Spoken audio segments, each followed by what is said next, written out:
So let's talk about doubt. Let's just dive into this now. There are basically two different types of doubt. The first type is intellectual doubt.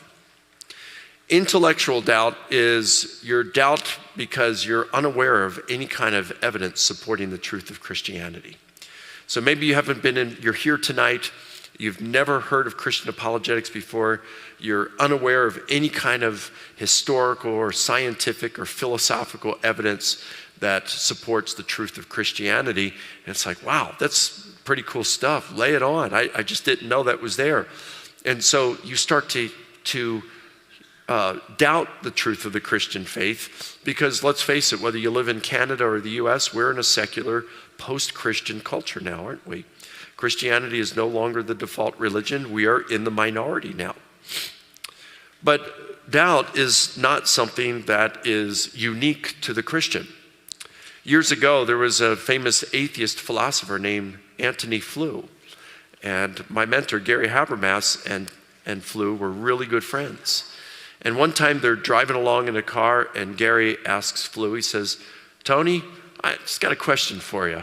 Do you ever doubt atheism that you hold and teach? Do you ever doubt whether atheism is true?" And he said, "Gary, I doubt it every day."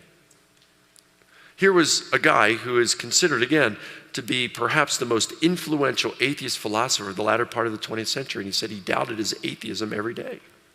Toward the end of his life, around 2003, he abandoned his atheism. And he didn't become a Christian, but he said the evidence was too strong not to believe in God.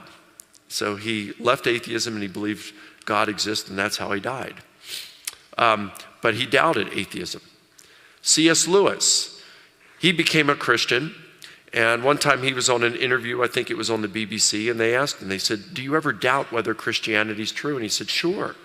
There are days when I think about it and I think maybe atheism seems more plausible than Christianity." He says, "But I have to admit, when I was an atheist, I doubted as well. And there were days when Christianity seemed more plausible than atheism." So my point is, it's not just Christians who doubt. People who are atheists doubt as well. People of other worldviews doubt as well. So doubting is normal. So there's intellectual doubt. The other kind of doubt is emotional doubt. And this is by far the most common kind of doubt. Emotional doubt, you're doubting because of circumstances, not because of a lack of evidence. Now, a lot of times they'll have emotional doubt, like there are some atheists who, like one that I've debated in the past, they talk about how they give these arguments, but at the end of the day, it seems that there was something in their life that hurt them. Maybe they had a loved one who was sick and they prayed that they'd get healed and they didn't. And they felt let down by God, and that caused doubts.